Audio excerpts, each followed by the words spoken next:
இயேசு உங்களை நேசிக்கிறார். இந்த நாள் வேதாகம தியானத்திற்கு உங்களை அன்புடன் அழைக்கிறேன்.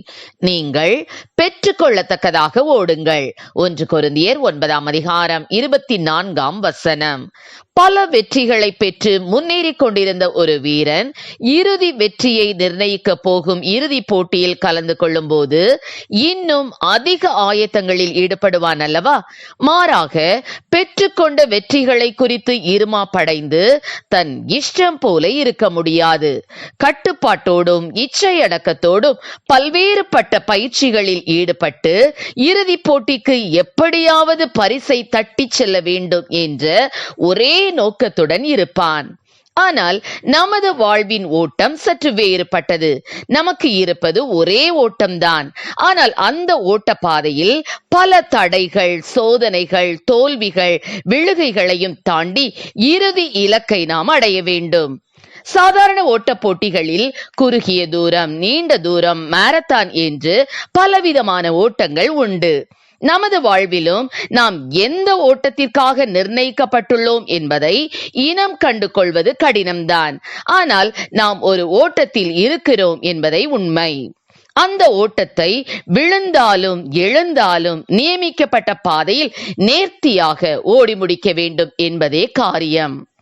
இலக்கை அடைய வேண்டும் என்ற ஒரே எண்ணத்திற்காக தவறான அல்லது குறுக்கான பாதையில் ஓட முடியாது. ஜீவ கிரீடத்தை பெற்றுக் கொள்ளத்தக்கதாக ஓடுங்கள் என்று பவுல் கொரிந்தியருக்கு எழுதுகிறார். நமது வாழ்வின் ஓட்டத்துக்கு ஒரு நோக்கம் நிச்சயமாக உண்டு. அந்த நோக்கத்தை நாம் சரிவர உணர்ந்தவர்களாக அதை பிடித்து கொண்டு ஓடினால்தான் நமது ஓட்டத்தை வெற்றியாக ஓடி முடிக்க முடியும். ஓட்டப்பந்தயத்தில் ஓடுகிறவனின் கண்கள் எப்போதும் தனது இலக்கை நோக்கியே இருக்கும். அவன் அங்கும் இங்கும் கண்களையோ மனதையோ அலைய விட மாட்டான். அவன் வேறு பக்கமாய் இழுபட்டு போய் பின்னே திரும்பி அடுத்தவன் எங்கே வருகிறான் என்று பார்த்து தனது நிலையை இழந்து விடவும் மாட்டான். விழுந்து போகிறவன் நோக்கமில்லாமல் பாதை தவறி ஓடுகிறவனாகவே இருப்பான். இப்படி இருக்க நமது வாழ்வின் ஓட்டத்தின் இலக்கு ஆண்டவராகிய இயேசு கிறிஸ்துவே தவிர வேறு எதுவும் நமக்கு நோக்கமாக இருக்கக்கூடாது. இயேசுவை போல நாம் மாற வேண்டும். அவரை சந்திக்கும் போது அவரை போலவே நாமும் இருக்க வேண்டும் என்ற நோக்கத்துடன் ஓடுகிறவன் உலகம் என்னதான் முயற்சித்தாலும் அவன் பாதை தவறமாட்டான். அது மாத்திரமல்ல, தன்னை அழுத்தும் பாரங்கள், பாவங்களை உதறிவிட்டு ஓடுவான். கிறிஸ்தவ ஓட்டத்தில் இறுதி வரை ஓடி ஓட்டத்தை முடிப்பதே நமது இலக்காக இருக்க வேண்டும்.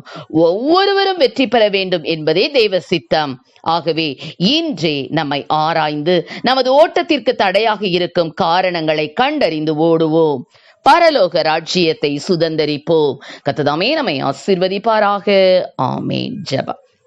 எங்களை அதிகமாக நேசித்து நடத்துகிற எங்கள் அன்பின் பரலோக பிதாவே, அப்பா, எங்களுடைய ஆவிக்குரிய ஓட்டத்தில் ஆண்டவரை நாங்கள் பெற்றுக்கொள்ளத்தக்கதாக ஓடக்கூடிய கிருபைகளை கொடுப்பீராக ராஜா.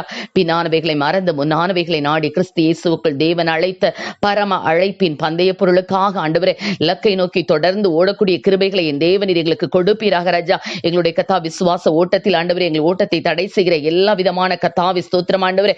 அப்பா, தடைகளையும் நாங்கள் அப்பா ஸ்தோத்திர ஆண்டவரை தள்ளிவிட்டு அப்பா ஆண்டவரை விசுவாசத்தை துவக்குகிறவர் முடிக்கிறவருமாயிருக்கிற இயேசுவை நோக்கி எங்களுக்கு நியமித்திருக்கிற ஓட்டத்திலே பொறுமையோடு ஓடி கர்த்தாவே ஜீவ கிரீடத்தை பெற்றுக் கொள்ளக்கூடிய கிருபைகளை கொடும். ஆசீர்வதியும். இயேசுவின் நாமத்திலே ஜெபிக்கிறோம் நல்ல பிதாவே. ஆமென்.